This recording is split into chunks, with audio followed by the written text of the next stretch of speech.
Adaptations in the video game industry have had a long and strange history. The idea of structuring a game around an established story, franchise, or event may work well on paper, but as many adapted games have proven over the years, it's not always so cut and dry. Where the track record for feature film tie-ins have earned their own brand of infamy, games based around literature are generally met with mixed results, rarely finding much of a mainstream audience outside of their niche targets. The war genre notwithstanding, games based on real-life events are almost non-existent, and when they do pop up from time to time, they're either bogged down by controversy or they simply collapse into developmental limbo.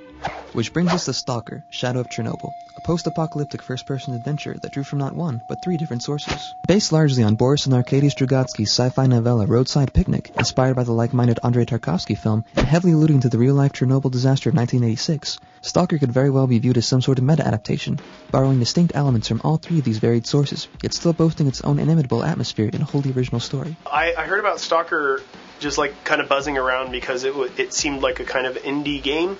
Usually foreign games seem to kind of do things a little differently.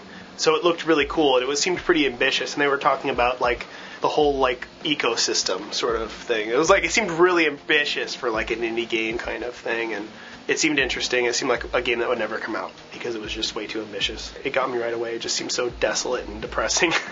So the first time I heard about S.T.A.L.K.E.R Shadow of Chernobyl was actually was a press event. I was flown out to the Ukraine to actually get first hands-on with the game. It was one of those games that was, had tremendous expectations from a lot of people. It was definitely being hyped up as a different kind of first-person shooter. I really had no idea what to expect. And the first opportunity that I got to, see the game in action was in Ukraine, where it was being developed. And it was an interesting experience for sure. Following its initial announcement in November 2001, S.T.A.L.K.E.R quickly became a hot topic with the gaming media, drawing plenty of attention thanks to its impressive in-house engine and noteworthy visuals. Utilizing Ukrainian-based developer USC GameWorks X-Ray engine, S.T.A.L.K.E.R boasted realistic day-night and weather cycles, neatly complemented by the A-Life artificial intelligence engine, which offered formidable and lifelike foes that would carry out unscripted routines and rituals on a daily basis. It plays like a first-person shooter, kind of RPG-ish. It's hardcore, really hard, but it just feels real, the way the characters react to you,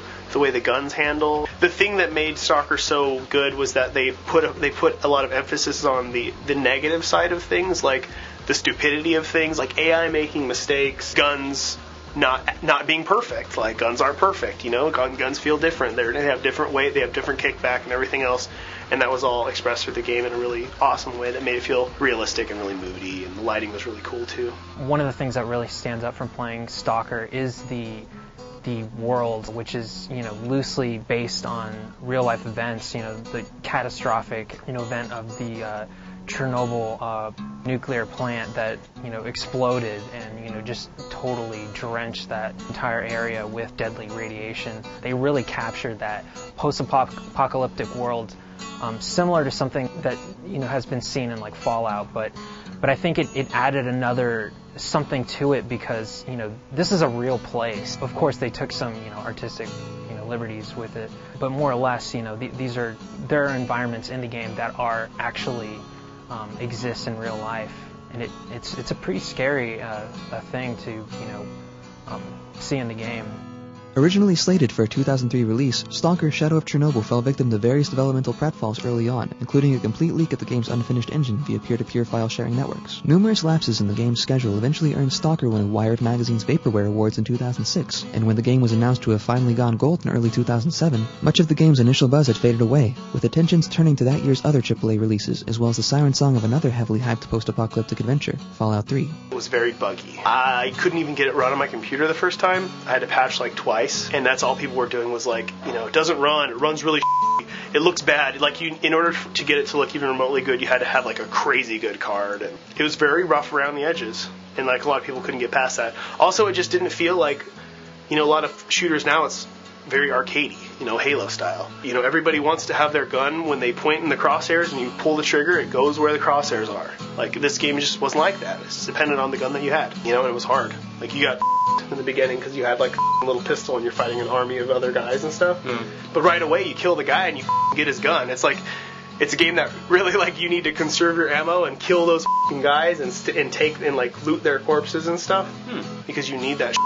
Your ammo is your gold at this point. Like, you need your ammo. I think it was a combination of things that really held S.T.A.L.K.E.R from becoming like the next like big, you know, first-person shooter for PC. One being that it was exclusively on the PC, you know, which is, you know, limiting in itself. You know, the other thing is, you know, it's a lack of an established IP, which is always, you know, like kind of a gamble, like whether or not it's going to catch on. You know, there's a number of factors that come in to play.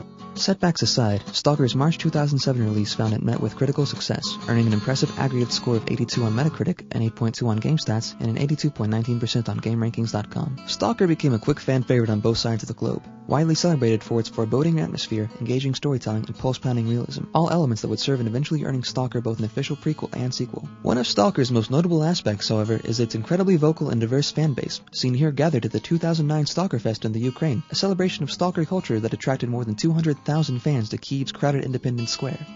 At the end of the game, there's all these snipers and these, you know, crazy high-rise buildings. It's all like a downtown cityscape or whatever. And this was the coolest thing. So there's a sniper, right, and I'm ducked behind in this lower area, and he's shooting at me. And I'm like going up and then shooting at him, but I can't hit him because he's way too far away and my guns kind of suck. So what I do is I duck, he shoots, I jump out, he sees me and he's reloading. And I run around the corner. So when he's reloading, he's not looking at me anymore. And then when I turn the corner, I turn around, I look, and I realize there was a guy that was flanking me. And as he got into the place that I was, he got shot by the sniper because the sniper saw me there last. That's just like, wow. That's fucking awesome. Yeah. And like, of course, all these things are like, they seem almost accidental, but that's like what it is. It's like you just set up the AI and it does its shit. You know, it's like, remember where that person was and shoot where they were. Yeah, yeah. Like, that's what it was programmed to do. But something like that, as simple as that, it's just like, wow, this seems realistic. Like, wow, this is awesome. It's very immersive. It's very cool. I really like that game. It was one of the best shooters that I've ever played. Everyone loves, you know, a post-apocalyptic, you know, story, and they just nail it, you know. And it borrows, you know, stuff from real life, which just adds that another layer of making it this really fascinating experience. And it's a chilling one too, you know. I think the world is what is definitely reason enough for people to get excited and to go back and play S.T.A.L.K.E.R if you didn't get a chance to play when it first came out. S.T.A.L.K.E.R is currently available on disc at Amazon.com for as low as $2.99 used or $8.89 new, and can also be downloaded on both Valve's Steam service and GameStop.com for $19.99. While it might not pack the same mainstream appeal of other flashier post-apocalyptic efforts, S.T.A.L.K.E.R is undoubtedly one of the finest examples of atmospheric intrigue presented in a first-person experience. Once you make the radiation-soaked trek into the zone, you're unlikely to forget it for quite some time.